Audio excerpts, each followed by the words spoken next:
Every story for their introduction needs to require four different things.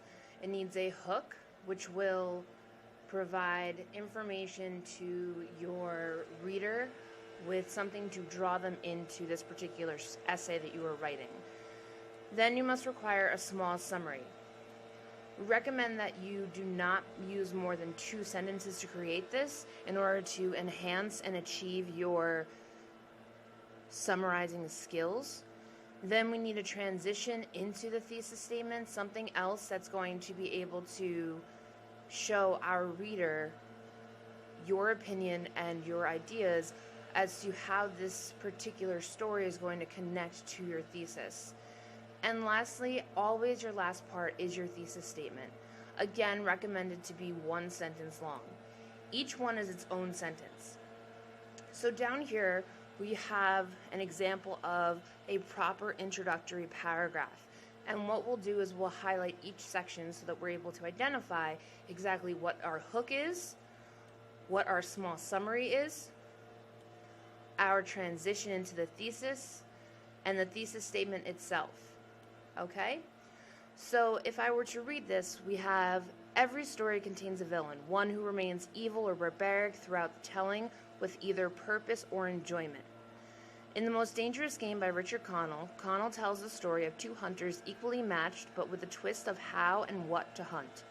While every piece of literature may contain such a character, it seems to never matter how corrupt the antagonist may be, they will always remain static.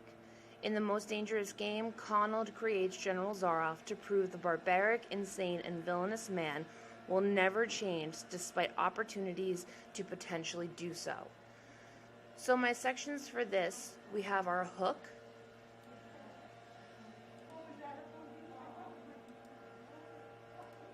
we have our short summary that tells us a little bit about the story without giving anything away, our transition, which is going to use transitional words, perhaps something that might even counteract or counter-argue what you might be talking about, and then our thesis statement itself.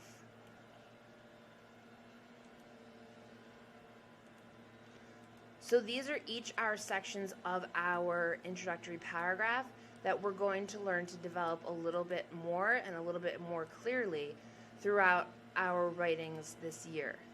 So each of these is a specific part, and again, your short summary can be more than 1 sentence, but it cannot exceed 2.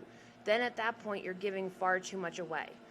What I want to show you once more is a copy of when we would write villain essays that would compare General Zaroff to the story of the Lady or the Tiger, which includes a barbaric king that I was explaining yesterday. So again, we have our hook, our background, our transition, and our thesis. So our hook, authors use literary devices to enhance the characteristics of the characters that help the reader envision a more precise and clear version of the protagonist and antagonist. General Zaroff represents a cold-blooded murderer who hunts people for enjoyment. The king illustrates a semi-barbaric person who likes to watch people decide their fate in life or death situations. Nonetheless, which is a very good transitional word, both characters now become considered villainous, but one displays this trait more than the other. In the short stories The Most Dangerous Game by Richard Connell and The Lady or the Tiger by Frank R. Stockton, the authors use indirect and direct characterization to heighten the villainous nature of the characters.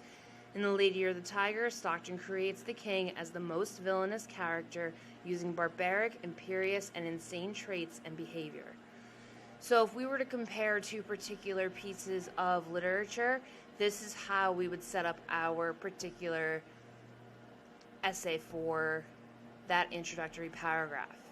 We always need to make sure we have these 4 things.